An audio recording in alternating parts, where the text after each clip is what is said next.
We're here with Mr. Adrian Bent, calling from Toronto, Ontario. Thank you for joining me today. Thanks for having me, man. I appreciate it. Yeah, absolutely. So, what's been happening with you? I know that you've been super busy, you've been out on tour. Tell me about what's been going on in the life of Adrian. What's going on? In the life of Adrian, pretty much I just finished a tour, the Assassination Vacation Tour. That's what it's called, with Drake, Tory Lanez, Baca. It was a great tour. It was short. It was about 6 weeks, six, Hmm. 7 weeks, and we toured most of the UK. We didn't do Germany. We did Belgium, Amsterdam. He sold out 7 shows at the O2 Arena in London. Insane. Yeah, I know. Amongst that, this was the first time actually that I've been on tour, and I was working on my own master classes, clinics while I was touring. So instead of having days off, I'd literally always just be working to do those master classes, and it was cool. The turnouts were great. People loved it. It was fun. So, Okay. yeah. So, you actually would go out to the tour, show up in a city, and then go out and do a clinic. Was it before the show, or would you do it like the day after a show? I would do it the day after the show, and I would plan even before I got out there. So I hit up a couple of artist reps out there because I'm endorsed by Pearl Drums Hmm. and Sabian Cymbals and stuff like that. And I would hit them up and be like, "Yo, do you know anybody that'd be willing to do clinics?" And they just got me in touch with the right people, and it worked out this time. Super cool. Okay, so this was your first time actually going out on tour and doing clinics? Yeah, I'd never done that before. Before I'd just be like, it's tour time, so I just dedicated to that, right? So. Okay. So what was it like doing that transition then? Was it super, super demanding? Yeah, because I'm naturally an introvert. Hmm. Okay. So on days off, I like to just have a day off. So I'll go play basketball by myself. Go for like, especially out in the UK, it's beautiful over there. So I'll go for walks for hours by myself. But those times, like I would have to bring my cymbals, bring my snare, bring my kick pedal to make sure that I'm comfy because I didn't know what they had. And Okay. meeting people, talking to the managers, the teachers, because I've had some at schools too. It was a lot. It was a lot of fun though. Like it was super super cool. Yeah. Is it difficult playing in different rooms so much too, or is that like one of the least difficult parts about it? Nah, I started in church, so Hmm. I'm literally used to playing anywhere, anything, anyhow, anytime. Yeah, Okay. the play. It wasn't so much the playing. It was just more so the social aspect of things that were Hmm. more like difficult at times because you're dealing with different personalities, dealing with different people. I don't have much of an ego, but people, I guess, they assume I do Hmm. because I guess I'm touring with an artist named Drake. Right. So, but I realized from a young age, if you come in with the right attitude and you're positive about things, normally that'll be the reception. You know what I mean? So people, once they realize, oh, he's all right, cool. He's not an asshole about it. Am I allowed to swear? Anyways, yeah, Yeah, you are. yeah. Okay, yeah. That's not. Once they realize that, they're like, it made the atmosphere much more lighter, much more cooler. Right. That completely makes sense. So let's. Yeah, You mentioned the church days out in the yeah. beginning. Let's take it back to that. How old were you approximately when you started playing drums in church? I was actually like 3 years old. Really? Actually 3 years old. Super, super young. It was a night service. My mom told me not to go on the drum set, and she turned around and was talking to somebody, and I just ran up to the drum set. Kids, listen to your parents. Don't be disobedient. But yeah, I ran up to the drum set, and I was too small to actually obviously play. But my dad put me on his lap. He would kick the kick drum on time, and I would just play on time. So I had really good rhythm from back then. So That's that's how I awesome. started. Yeah. So was your family always playing music in the house as well? No, not really. They Okay. were singers. So my mom's a singer. My dad was more of a singer. They were always in the church, and I would always just venture off. My older sister played piano. My younger sister plays piano now. So yeah. Okay. And what about in the vehicle? Were they often playing other music or was it just original stuff? No, it was always other people's music. Gospel Okay. reggae, gospel music, like older gospel artists. So yeah. Okay. And how did that transition for you into discovering other kinds of music throughout your formative years? Yo, that's a good question. Thank you. It started from actually my dad buying Disney movies on VHS, and Hmm. that's what I actually fell in love with. Like, so watching The Lion King or watching Mulan or The Little Mermaid, I'd be like, yo, this music is incredible. And that's all I would listen to Right. when I was younger. So Disney's Hercules, they would have like little musicals within the movie. Yeah. Instead of watching the movie, I would rewind that over and over and play drums to it with pencils and stuff like that. My dad would be like, there's a whole movie going on. Like, nah, it's only about the music. So That's interesting. So you'd always just be focused on that no matter what it was. yeah, whether it be video games, whether it be, I would always just be focused on the music. And then what was your first, I guess, time, let's say in high school or in middle school, where you started jumping on the drums in front of people and stuff like that? When did that piece come in? Never really did, to be honest. I always just played in church. So Okay. I separated the two. So in middle school and in high school, I played basketball. I was more of a basketball player because I wasn't doing that well in my other subjects like science and randomness, geography and stuff like that. I would have Right. to drop it to go take it again to get a better grade. So I wasn't always in music like that. My sister was a part of the choir, but I wasn't. And I remember the first time us playing like the random play-alongs where you're supposed to read eighth notes and 16th notes and stuff like that. I was just playing along with the whole play-along, and the teacher Right. would be like, "Are you reading the notes?" I'll be like, "Nah, am I supposed to?" Yeah, So are you a drummer that's never read music, or did you pick that up down the line? I picked that up down the line because obviously it's essential and important. I also threw myself in the fire because I remember there was one time where someone was like, "Oh, do you read?" Obviously, I was like, "I'm not the strongest reader," but I was like, "Yo, that's light. I can read easily." Yeah. And that was a wake up call because I got the music probably a day or two before, so that definitely helped.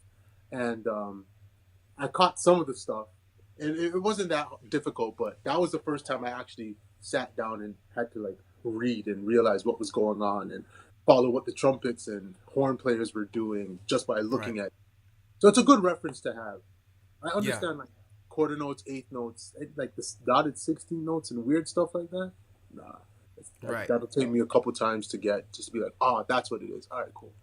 So Yeah. It's a super complex world. So yeah, I'm curious, what took your attention more so away from the basketball and more so into the world of music? Was there a particular shift, or did it just sort of happen?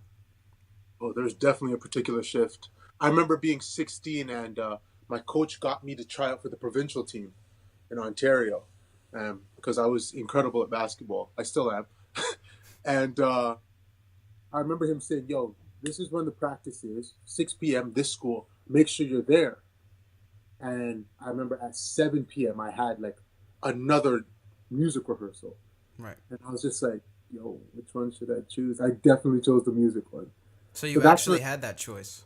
yeah. So that's when it actually started to shift where I was like, I love basketball. I love to play it just for like fun. But when it comes down to like my passion, my goals, it's definitely music. So that's when, even subliminally, that's when I realized it. Like, yo, Right. this is something I want to do. Yeah. Okay. So how long until it started creeping into your mind that, hey, I actually want to go into this industry and make this my career? Even now, I still don't think of it like that. It's just Okay. a passion and love that I have, and because of the passion and love that I've had for my craft and for the talent that God gave me, it's opened doors for me. So like, Right.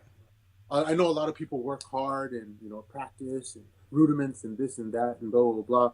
I was literally in the right position at the right time to be able to for my first tour to be with the Humber faculty, which is my college that I went to, and then right after that, it went from the Humber faculty to Drake. Right. It was never like in between, or it was just always that. So So it was very sudden. yeah, super super sudden, and that was I never thought of it like, yo, let me. This is what I want to do. I'm gonna figure out. Well, it just happened because I believe the passion and hard work that I put in. Okay. So did somebody from Drake's camp end up seeing you with Humber, or how did you get discovered by OVO? Um, my brother Dalton Tennant, who's his musical director, saw me play in the same choir that I missed the provincial practice for, Right. and he ended up doing the rehearsals. He saw me play when I was like 15 or 16, and he was like, "Yo, one day I'm gonna use you." And I was like, "All right, cool."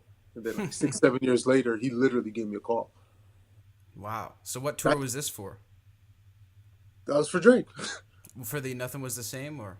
No, way before that. So Wow. he came out with a mixtape. He came out with a couple mixtapes, but he did So Far Gone, and then he did So Far Gone again, and he did So Far Gone with the band. So that was 2010.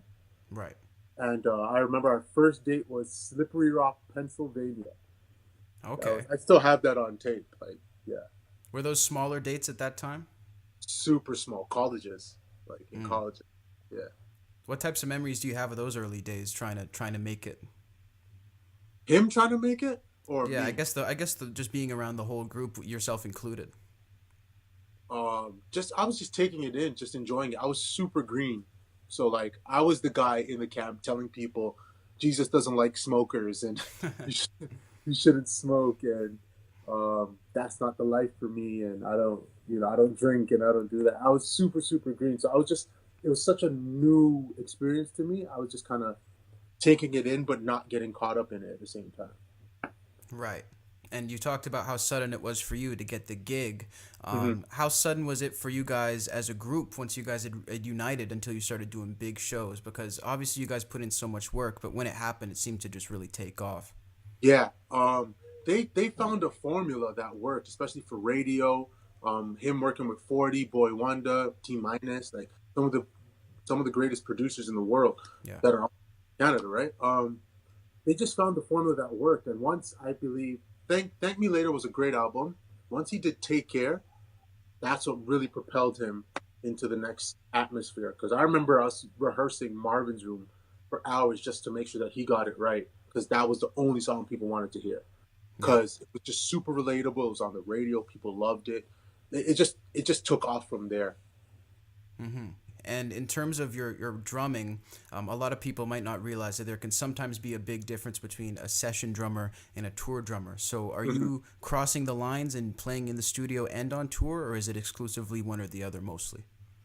Well, mostly it's touring, but Okay. I've worked on some of his albums. I've worked on Nothing Was the Same. I've also worked on Views. Um, just playing bass, playing drums, and they'll take it, flip it, use it as samples and stuff like that. So like, even now, I'm still working hand in hand with them, whatever they need, whether it be 40, whether it be D, or Harley, who's 40's assistant, whatever they need, I'm there for them. So Yeah. it's a very close knit camp. They stay together. They keep it within in the camp, and everybody eats. Yeah. Is that hard to do when there's so many, I guess, people trying to get in, especially when you're on tour? I can only imagine. Nah, because one thing D always taught me was never get caught up in this life and always remain who you are. So, I know who I am. I've been around Drake and I've been around his camp for the last 10 years. They know I'm generally going to be the same person. I'm not going to change much. And yeah, that's Drake is also loyal to a fault. So Hmm. even if you screw up, even if you mess up, he'll give you a bunch of chances. I don't think I've messed up that much, but I've seen a lot of people come and go just from being unprofessional. You know what I mean? So he has people around him, and he's super observant too. So if he sees something he doesn't like, he'll give you a couple warnings. Talk to his manager, talk to people around him, and yeah, that's just how it's always been. That's super interesting. So it's really a tightly run ship. Yes, Yeah. yeah, That makes perfect sense. So how definitely. about in terms of the other artists that you've worked with? You've worked with Jay Z, Eminem. Mhm. Is there any standout moments for you in that regard?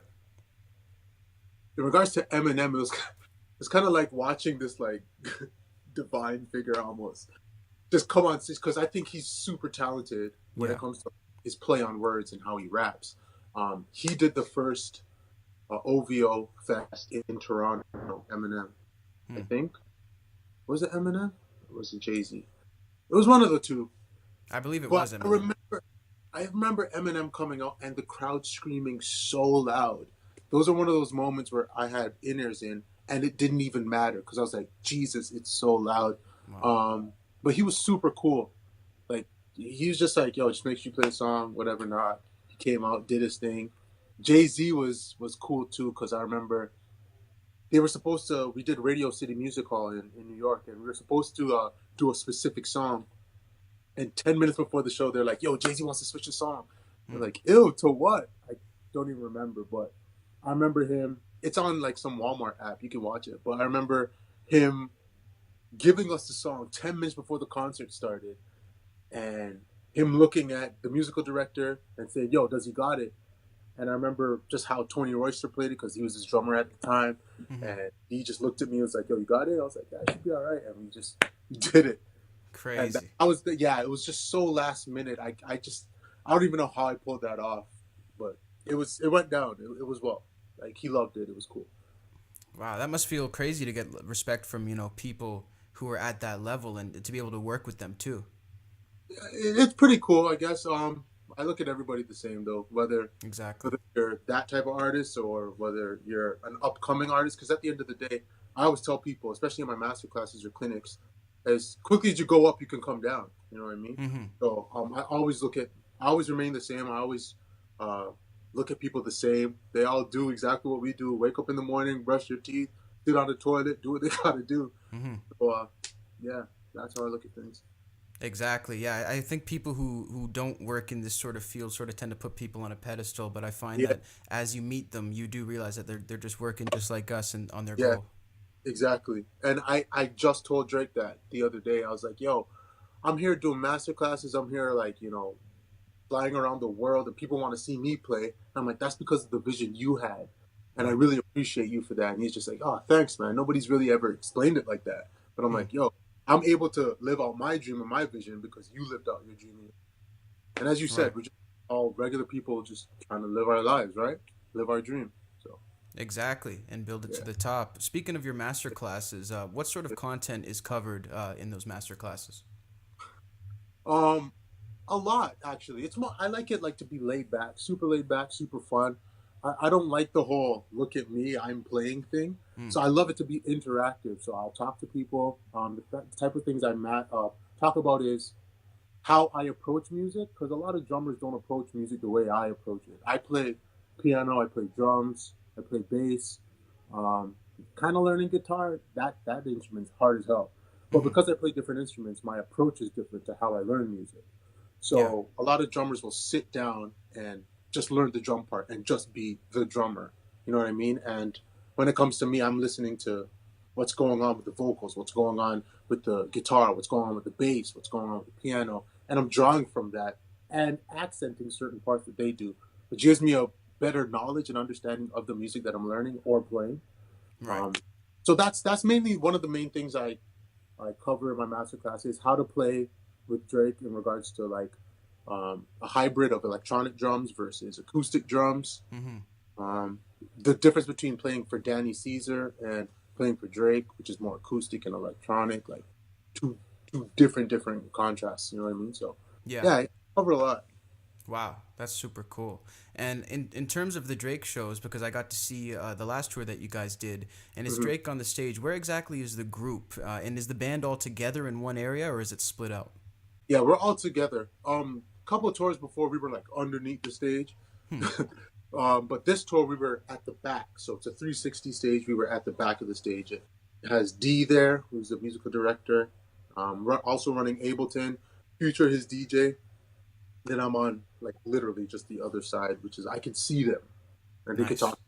So yeah, What's the typical day like for a tour like that? Like, what time do you guys typically get into a city? Is it 5 a.m. stuff, or is it a little more relaxed? it's a little bit more relaxed for us, the band, because but for the crew, it's extremely difficult. Right. They're getting up super early. Yes, it takes 18 hours to load. Wow. Load. So it says poor connection. By the way, are we good? Oh, you're coming through clear here. All right, cool. That's fine. But yeah, it's 18-hour days to for the crew. So they normally go in and pre-rig the day before or the Okay. night before. So yeah, it's extremely long days for them. It's pretty relative for us. Wake up around 10 a.m., 11 a.m., head to sound check, especially if we haven't been to a city before. And yeah, that's pretty much it. Sound checks around 2, 3, and then run it for about an hour, hour and a half, just to make sure Demetrius Moore, who's our sound guy, make sure everything is cool, and then yeah, we just go from there. That's awesome. Do you have any favorite areas to play or favorite country to play in as you've been touring so much, or is it all sort of have its moments? They all have their moments, but it's all kind of the same to me. Hmm. 99.9% of the crowd is there just to have a good time, enjoy their life, forget about whatever trials they were going through throughout the day, and just enjoy good music and Drake. So it's all Exactly. the same. It's just a giant production to me. It's true. Yeah. Security, the fans, the seats. I guess it all must sort of blend together and have Yeah. unique parts at the All same time. together. Yep. So at our job as musicians and as a touring musicians and being with Drake for so long is to take moments and enjoy it and make it seem like it's a new show every single time. Yeah. So it doesn't get repetitive and it doesn't feel like a 9 to 5. Is that very difficult? At times, Mm-hmm. especially when you're not playing as much. I'm playing more now, but back in the day I wasn't playing as much. So it was a bit difficult back in the day, but now it's a lot more easier, a lot more fun. Wow. Well, I listen. I really appreciate your insight on all of this, Adrian. This has been Mm. incredible.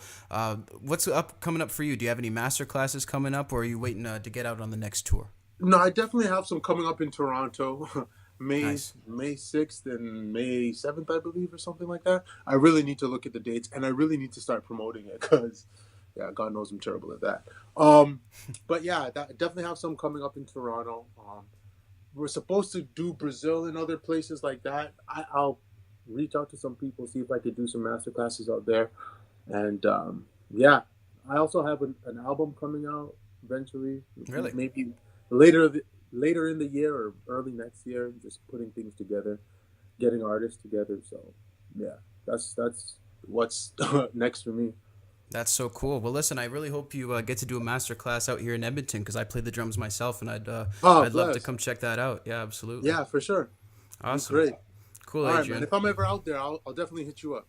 Awesome. Well, appreciate that. Well, I hope to hear from you and have a great rest of your day. All right, man. You too. Take Thanks. care. Thank Take you for care. having me. I appreciate it. Absolutely. Thank you. All right, Take man. care.